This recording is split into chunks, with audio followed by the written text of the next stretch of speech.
special meeting. Today is September 25th, 2024. It's 1:30 p.m. The notice requirements of section 121.22 of the Ohio Revised Code and the implementing rules adopted by the board pursuant thereto were complied with for the meeting. Roll call. Rolling here. Fullerton here. O'Neill here. Stand for the pledge, please.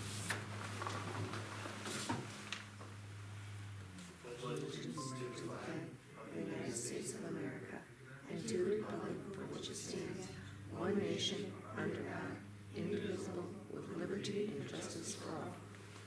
Come on in, Josh.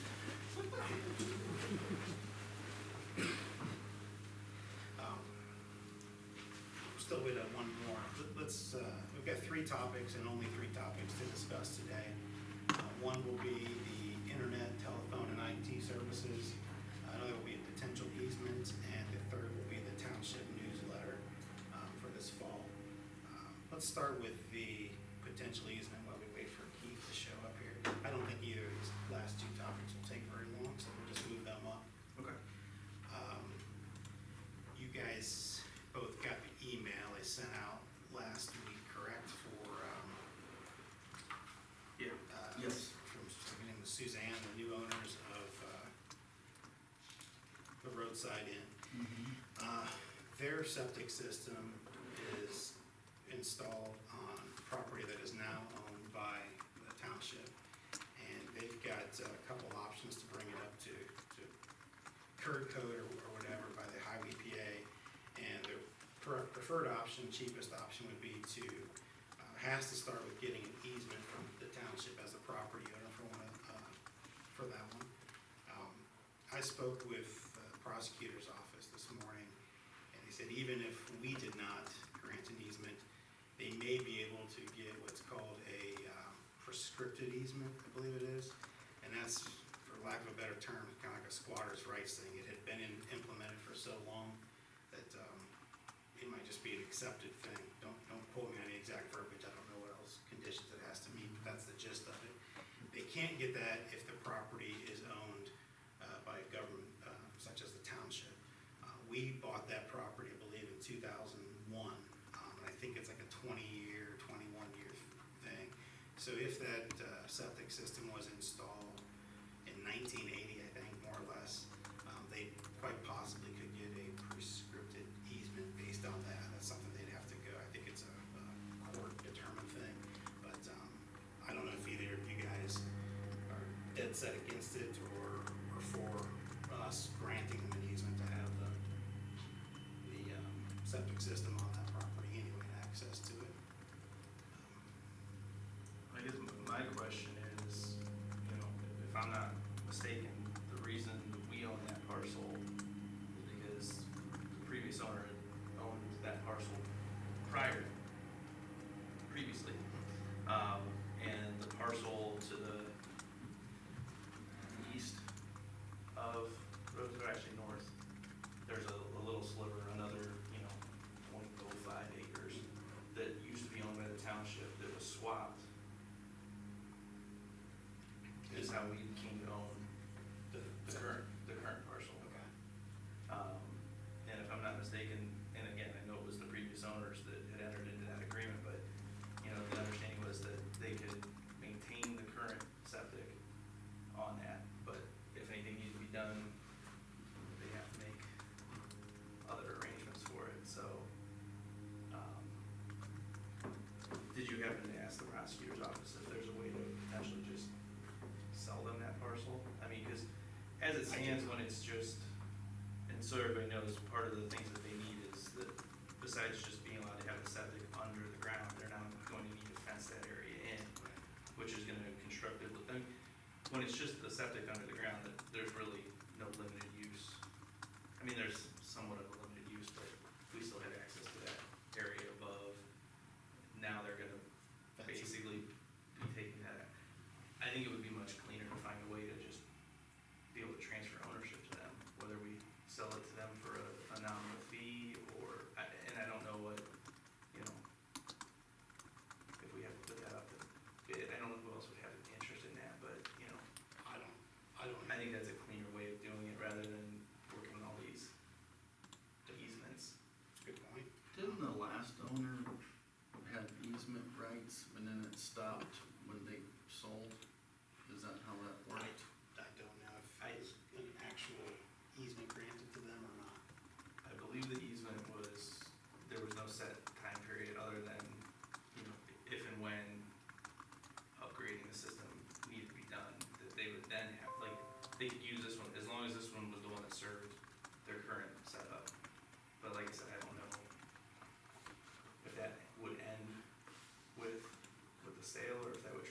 assume it would transfer to the new owner. I don't know that it did, because the Ohio EPA they're pushing for this, that's one of the Well, they wanna stipulations. change, if I understand it correctly, it's that the current system isn't, I think it's up to, That's, isn't up to code, this is a Yeah. way to get it up That's to code, so part this is of it, kind yeah, of the modification, Correct. so that they don't have to do a full-blown correct. replacement, That's so. why it's the more attractive offer. Oh, option for absolutely. them, yeah. And I don't, I don't wanna see us standing in the way of it, but at the same time,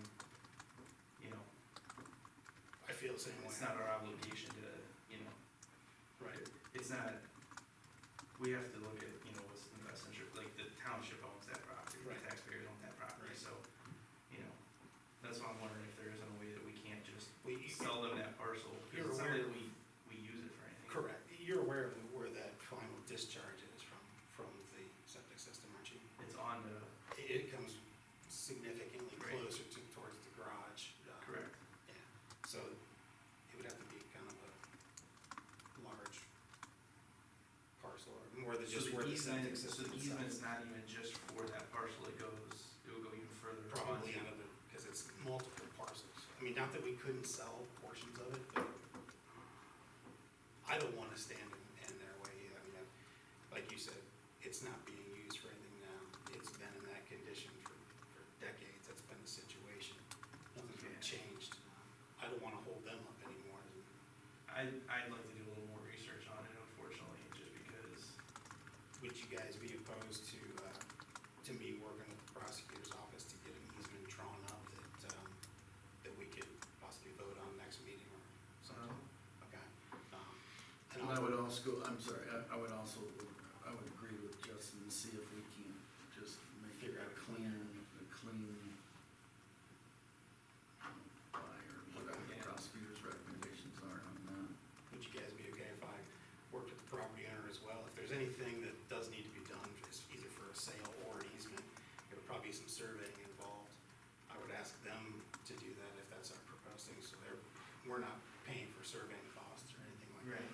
the area that needed to be fenced in though, was that all within that parcel, or was the fence gonna need to extend I even further? don't know. I don't know if it was That would- stipulated yeah. to that Alright, extent, because that would be an odd looking thing, Yeah. A fence all the way to the ditch. But if you guys are all right with that, I will make a motion to work with the prosecutor's office and with the property owner to try to iron out a solution, whether it be a draft easement, or a property sale. and Bruce Hall's representing them, correct? Yes.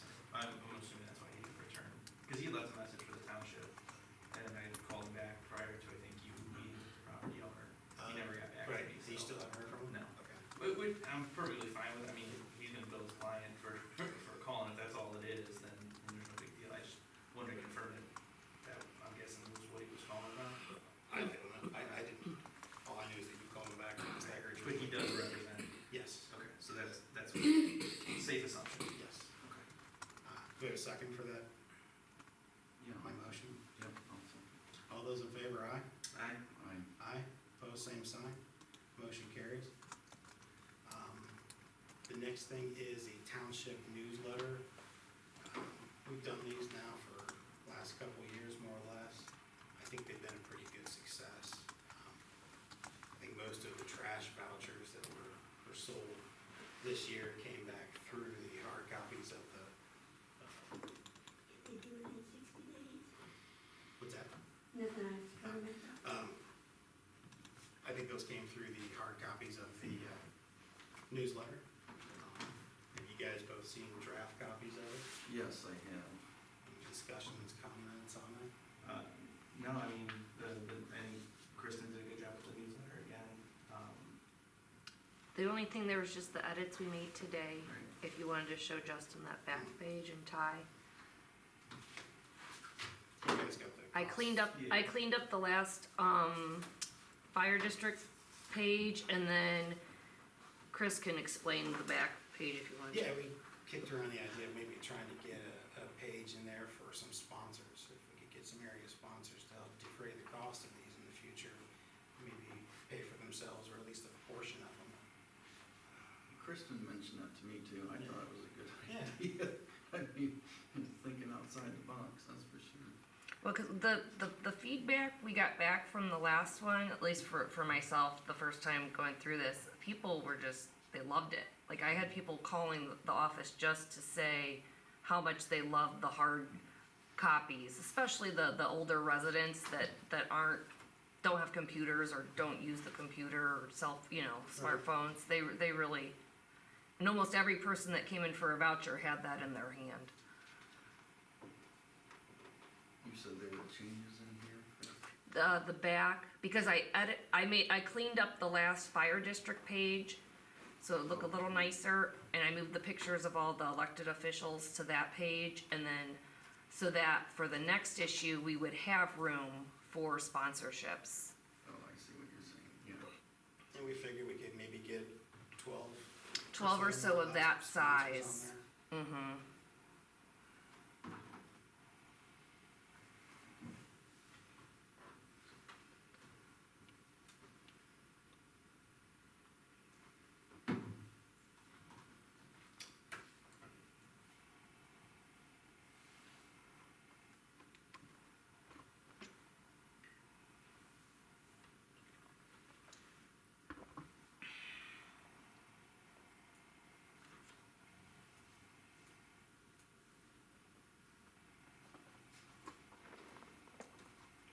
Are you speechless?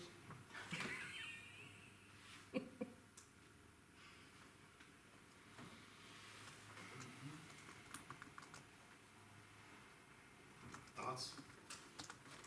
I mean, I'll just reiterate what I said in the spring, I just think that, while the newsletter is good, the cost associated with it, I just don't think, I think there's better ways to get the information out.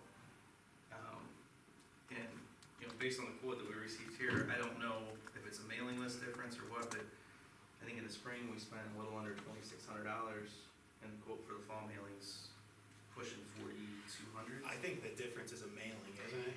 Yeah, that first quote isn't correct. You're probably just have the printing quote and not the mailing quote. No, I'm talking about what we paid this spring.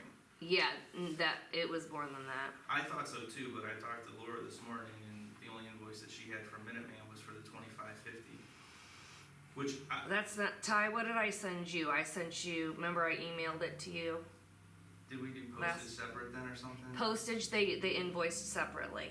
But was it Minuteman Yeah, invoices? yeah. Okay. Well, that goes along with my recollection, but I guess that just jumps to the fact that, you're looking at spending $8 to $10 grand a year to send these 2 newsletters. I don't know that's just my holdup. I think there's better, at this day and age, we could spend less than that to come up with a better solution to get stuff out electronically. One of the things that I've been working on, and it's not ready to present, but we could really revamp, the website with a lot of additional tools that could push this information out and give residents the opportunity to receive this both mobile and digital and meeting updates. Not that Kristen isn't doing a great job with the website No, but now, it's all, just the tools. link for the last one is on the website. Right, Yeah. but I'm saying that there are IT solutions that are available that give us better solutions that are more automated than what our current website offers, and that's not, the information that's on there, like I said, to me, Yeah, that's great. that's my holdup, is spending this kind of money on a Yeah, we talked newsletter. about that in the spring. How many email addresses did you gain from 200. advertising? Huh? 200-ish. 200. That's the thing, it's still going to be dependent on the recipient, right? I don't know if. Sure, but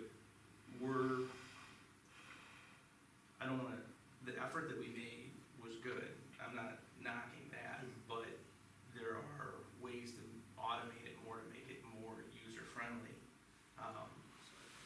Every season down the road, Well, and so that people can just get on there and they can select, this is the information that's important to me. I wanna see when zoning stuff comes up, and they can get it automated, pushed out, so that when the website gets updated and we add a meeting, nobody has to go in and send an email to a distribution list or anything along those lines. It automatically pushes that out. People can sign up for, it's more investing in website than what we've done in the past. So it is more of an expense there, but it would be significantly less than the $10,000. And presumably that would be a, front load, that would be an upfront cost that over time wouldn't be.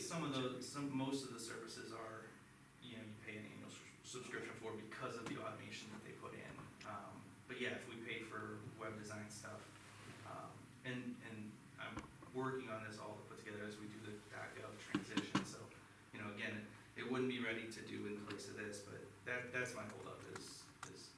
Yeah, I like the idea, and I mean, I totally agree, I like the idea, I mean, Kristen gained 200 emails from the last one, but, yeah, I'd like to get to that point too, but we're just not there yet. I would agree with that. I would like to see us get there. And at the same time, if we can try to generate some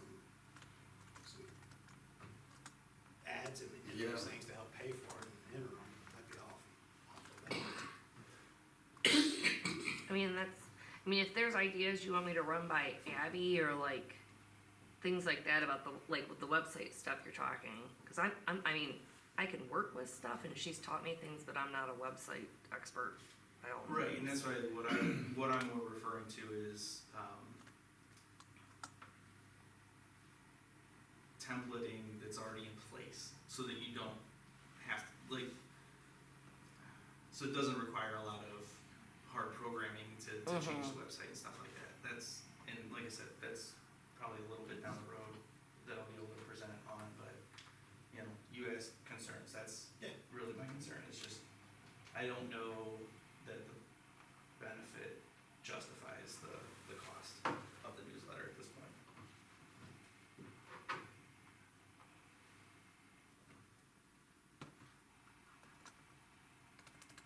What do you think, Ty? I'm in total agreement, other than, I get that it's low pricing, for sure, and if you do the math, it's $1.30 or $1.40 to each resident, for their flyer. I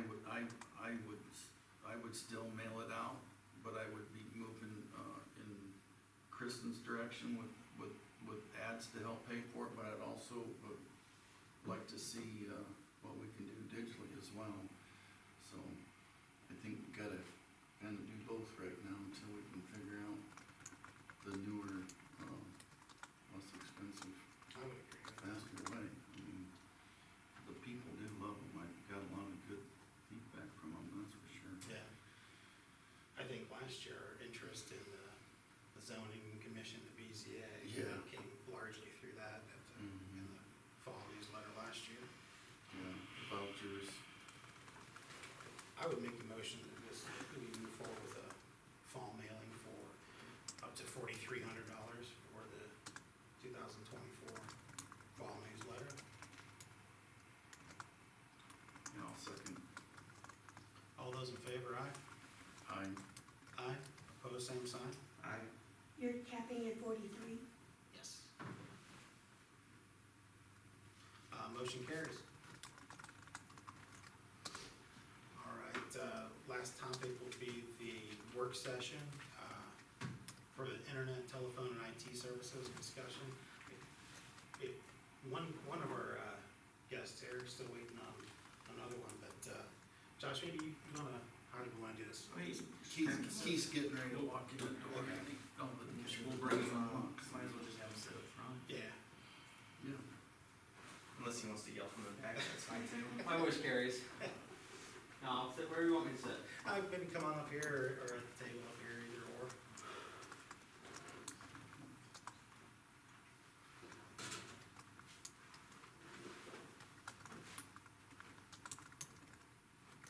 You said Keith was pulling in? Yeah.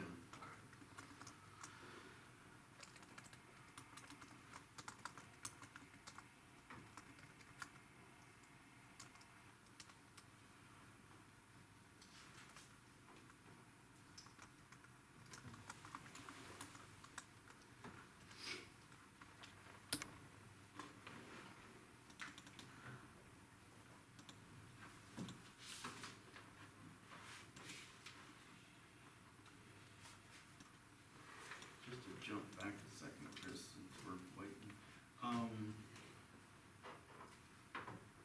So the EPA or either the health department won't let them open, right, until they get that? Yeah, I think they either have to have a new updated septic system on the lot, On their front. on their property, or they have to have an easement to ours, plus there's other upgrades they still need to do. It's not, they're not waiting on just the easement. One of the things was they had to have it inspected, and I believe they had that done already, and they say they came back good. I think there's still some additional upgrades, but, I think the integrity of what's there is good, according to what she told me, so. Yeah.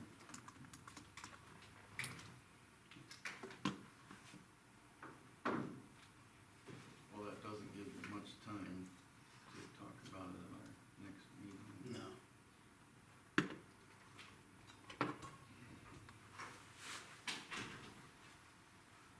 Sorry, guys.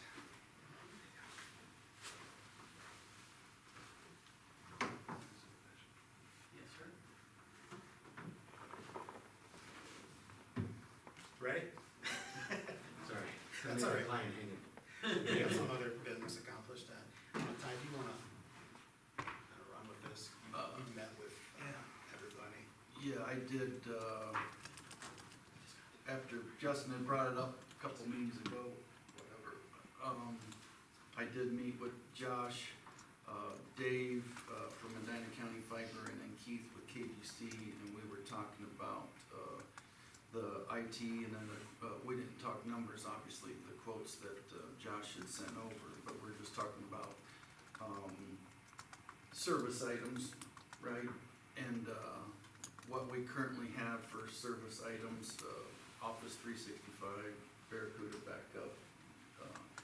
I'm just trying to recap these two that weren't there.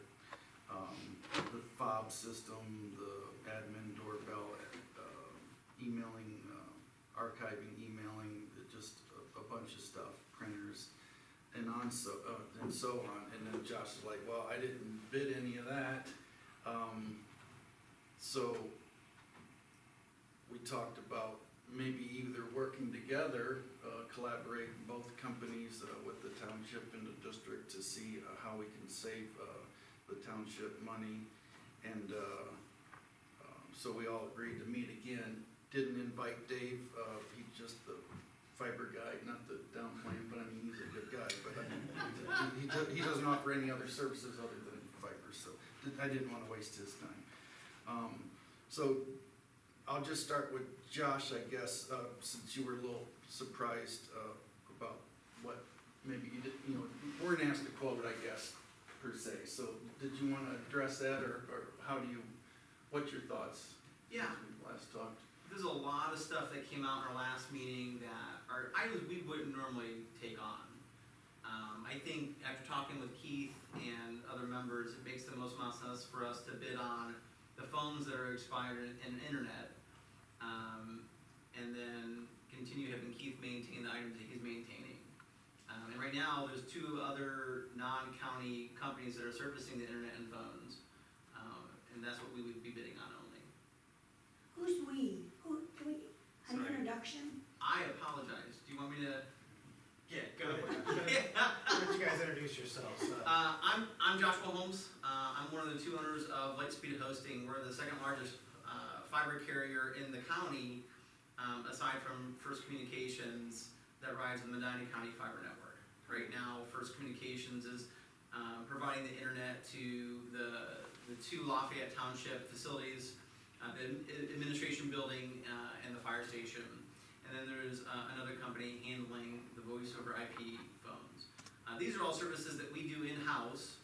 We do them for the county, we do them for several other police stations, fire stations, sheriff stations in the county. If it's important in this county, it usually runs through our data center and our internet, whether we're the primary or the backup, one of the two. We don't currently have any services we're doing with Lafayette Township. It's one of the few townships in the county we don't do any work with. And I think Keith's done a great job of managing what you guys have in place. And after looking at what was already being managed, I don't think we bring anything beneficial to replace replacing Keith, nor would we be cheaper.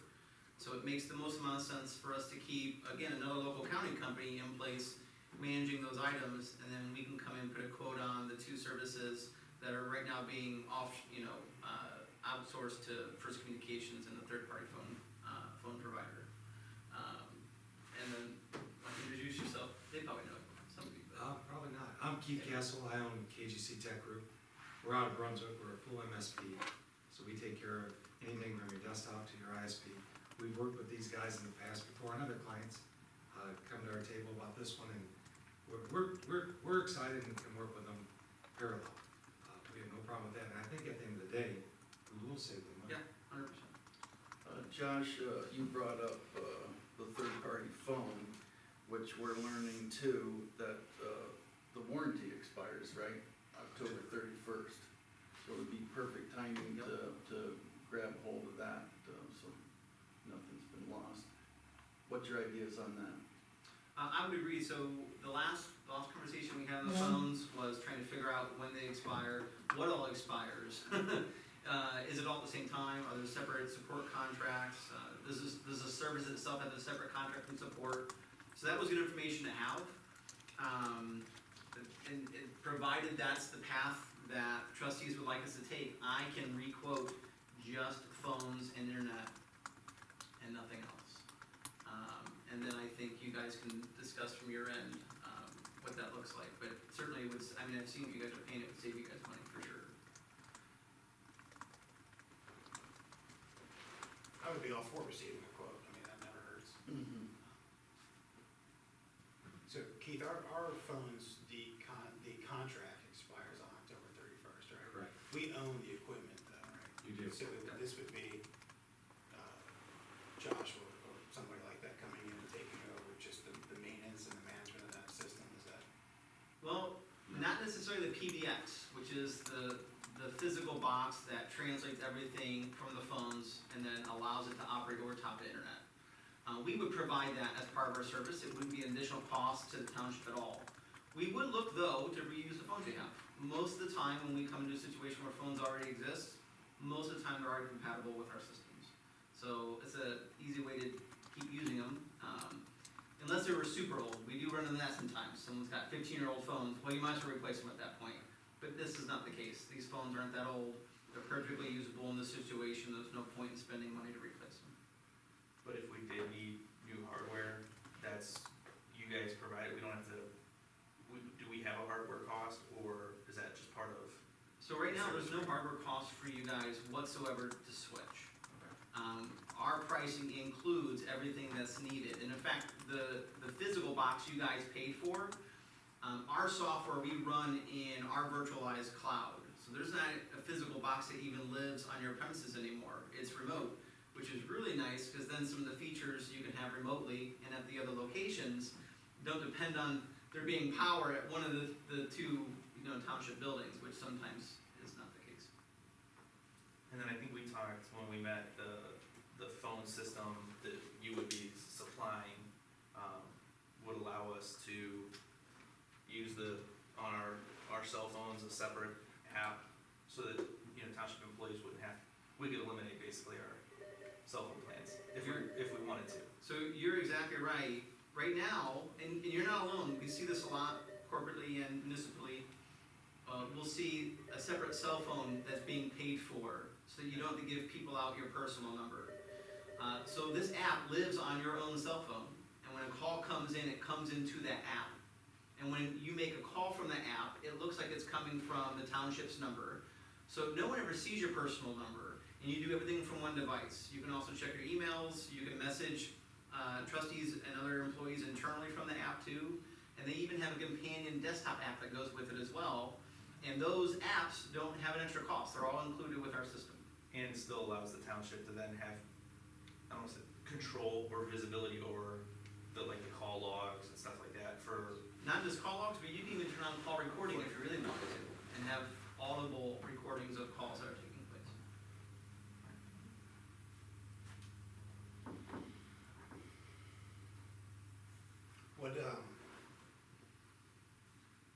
What would be how much do you think we could start saving on a month-to-month basis? Like, say October 31st,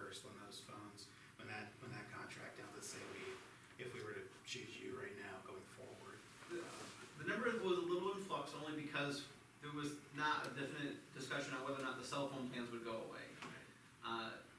But that is actually a little bit of a larger savings. And then the support, again, our monthly fee for everything includes support, so we don't have extra support costs, that includes everything 24/7, 365. So I'd love to know what the cost of the cell phones are, because that would factor into that. And what I could do, if it's easier, is in the proposal, I can put the savings as an actual line item in the proposal so that it's public and in the same document. I think the other thing too that we have to discuss, because it was kind of one of the things that was what started the conversation, was like, do we want to treat this as we currently do, where it's one service to the township and fire district, and then Laura breaks out the allocated expenses? Or do we want to set it up so that each entity has their own? Because I know that'll change Josh's cost structure as well. Yeah, if there's two entities, I'm assuming it's gonna be a greater cost for you. So, I don't wanna speak for Keith, for what we do, it doesn't have to be. We actually have a lot of entities that we service on the business side, the corporate side, where they'll have multiple buildings and multiple subsidiaries, and inside the system, it's multi-tenant, so you can subdivide if you wanted to.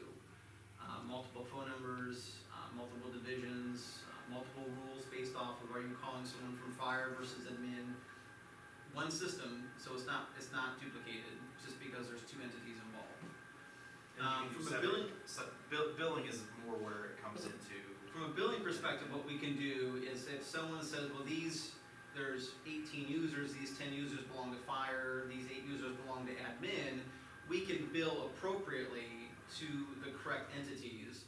The amount's gonna be the same per month, it's just that we'll send 2 bills out instead of 1. So there wouldn't be there would be no cost difference at all for having two separate invoices? No, and one of the costs that we talked about, and it wouldn't be something that I would be passing it through, but it would be David Corrado and the fiber network. So Medina County Fiber Network, depending on what we decide to do with the fiber between the buildings, would change how that cost structure would look. But rather than him billing directly, he can bill Lightspeed, which is typically how we interact with clients. And then again, we can split that in our 2 bills, 50-50. And so you're now in a position where there's really no pencil work every month to signify who has to reimburse who. Both entities just pay the bills, and that's it. I know Keith and I had talked, and I'll let you, I don't wanna speak for you, but I thought you had said, that you had no issues at all billing separately, right? Correct. I don't have an issue with that. I will say, depending on how you do the fiber, it depends on hardware. If you really separate this, you're gonna spend more money up front. It's gonna cost you to truly separate. When it comes to a VoIP system like what they do, you can put that anywhere. You can put it at your house, you can put it at your hotel in Florida, it doesn't matter. It doesn't charge anything. But if you're truly trying to separate different internet connections, that's gonna get costly. But we can build it however you want to build it. Is there a benefit to separating those? No, I can't think. it's actually, that's old technology. The way you're set up now, the way the fiber works, is kind of the way it should be. I mean, you agree? Yeah. Campus, Yeah, campus. I think the original thought going into it was it would make sense to do some separation, but I think once we started to have in-depth conversations, it necessarily wasn't the worst that the buildings were connected the way they were. Right, they just want to build out Yeah. separately.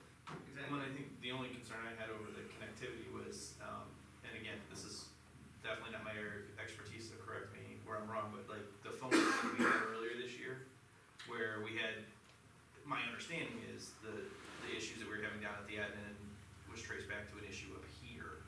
And we were trying to figure out how, like, if there was a cost-effective way of keeping that from one building affecting the other. But if that's not, if my understanding is incorrect, please. Right, the issue was here, or there. There was somebody brought in a home-style access point, and it completely took down the network. At Which the admin building. At the admin building. Which I've put in emails in over the last few years, we really don't have a whole lot of redundant equipment here. So we were scrambling to get some equipment to finally get it to work. Without having redundant equipment, something on the shelf, ready to go, we are putting ourselves in that every day. However, the access points that we have now down there are. They're a match to these. Right. So now, when it comes to the access points, we can play around a little bit if we need to. So, but that access point that we found to be problematic, that took the network down, that was a little $99 Best Buy, somebody plugged into the network. Keith, how do you see splitting the billing?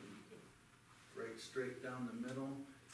Yeah, if you look at a 12-month, what we've done, sometimes it's the admin building, sometimes the fire station, and if you look at it over 12 months, I think if you do split it somewhere 50-50, you're really within reason to me. I guess my thought was, and you guys do your business the way you do, users or whatever, but you probably get more support calls from admin than you do fire. It depends what I'm month it is. There's just more activity down there. It really, per user. yes. I mean, it just, sometimes sometimes we're overloaded to here, sometimes we're overloaded. There's probably more users in this building, but more traffic in the Well, end. and I'm in agreement, I mean, it's up to Keith how he wants to break it out, cause, I mean, that's why you pay a flat service contract is, if we don't need anything for the month, well, we overpay, but other months where we run them ragged, Right. we get Look more how pay, old so. I'm getting, Justin. Yeah, I see some gray hairs, is that from the admin? you definitely look a lot older than you did in our last meeting, I didn't wanna say anything, but since you brought it up. I would not have said that. But no, I mean, I'm in agreement as far as like however he wants to split it up, I just know that like, kind of the way we've been doing it, most of it, and I know a lot of the equipment is up here, but like, so most of the bill comes to the fire department and, that's the budget that's under a little more stress too, so, Exactly, yeah. if we can break that up, plus it makes life easier for Laura from an accounting standpoint, if they're broken out versus having to do the calculations every month, We can do that. so. And right now, we're on a month-to-month review as it is anyway. Yes. We've been like that for, we don't require it. We want you to like us, and we want you to want us. We don't hold our clients hostage. I've been in business for 25 years, and we just do not hold our clients hostage. Right. So yeah, Josh, if you wanna provide us a quote, I don't know that you need to see one with savings, we know.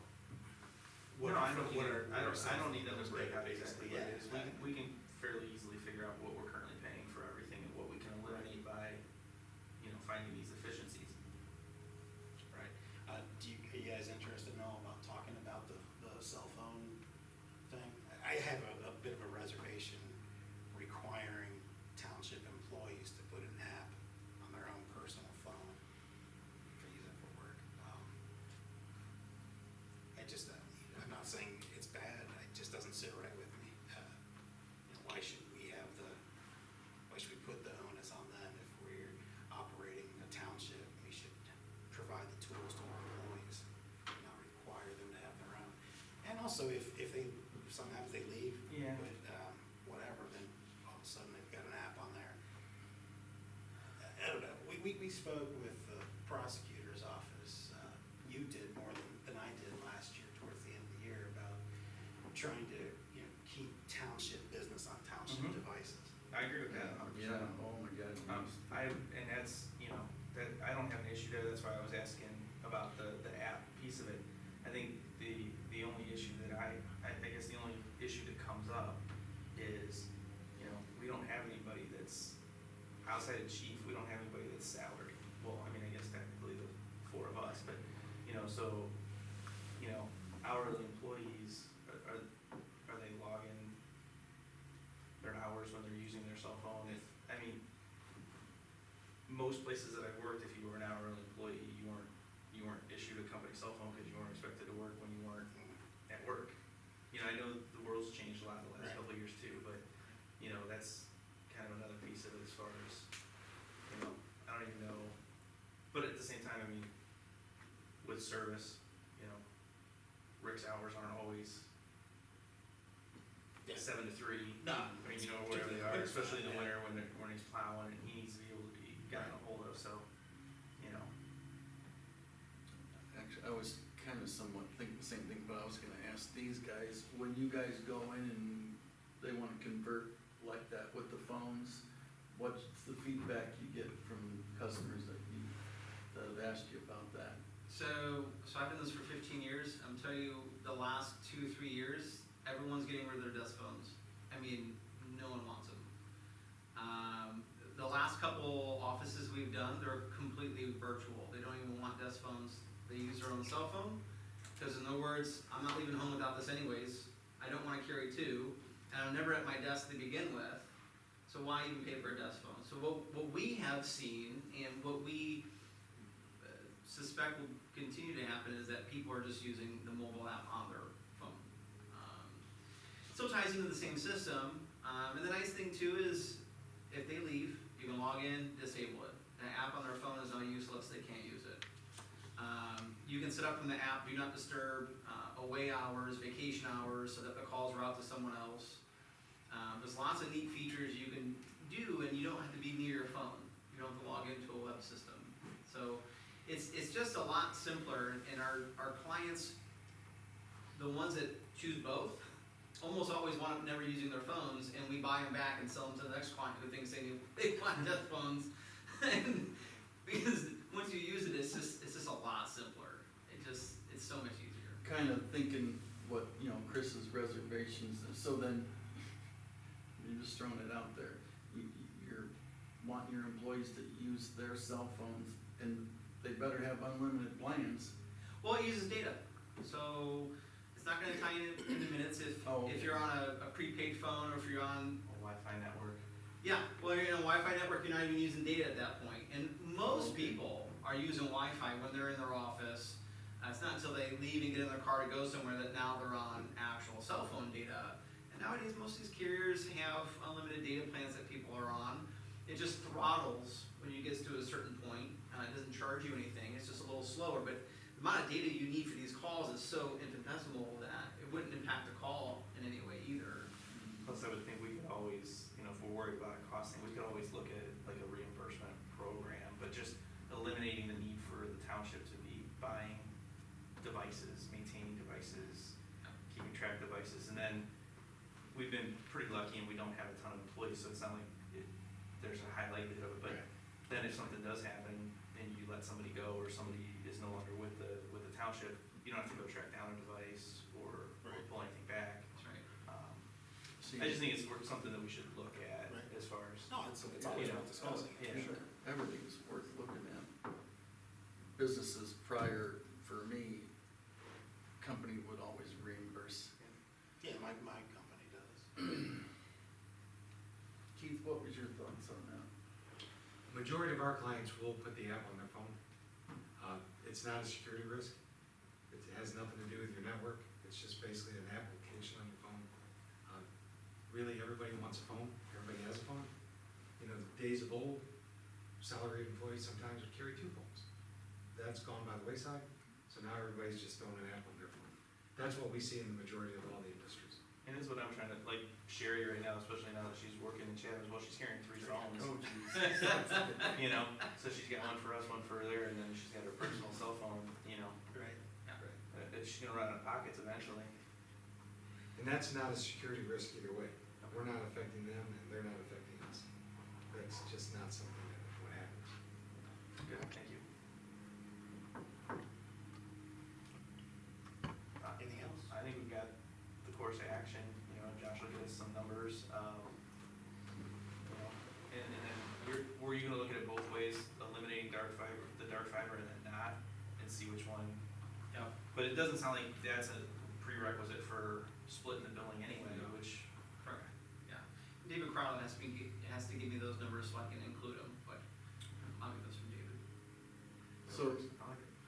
So just to recap, so Josh is gonna quote phones and internet, right? Yep. And then we want Keith to just rewrite us a new contract, splitting it with the district and township. Yeah, we just Correct. clean it up so that it covers both, because I know we had some questions over, kind of where it started and where it was, and then, whatever makes sense for Keith as far as We're gonna allocated cost, just to, if we can get 2 invoices. We can do that.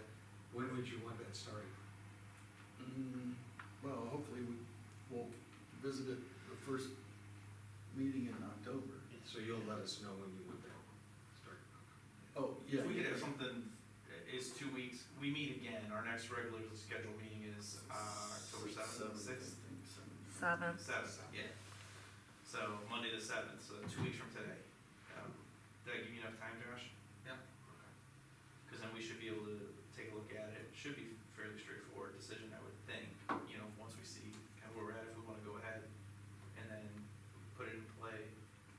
Because we'll be out October 31st. First, yes. So I guess we'd probably be targeting about a November 1 start. Yeah, if that's we're what I was gonna make a kinda change. thinking, yeah.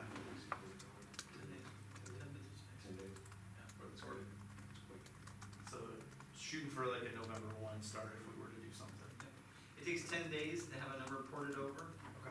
10 business days. I don't control the day it ports over, but we always have everything in place so that when it does, you're not scrambling.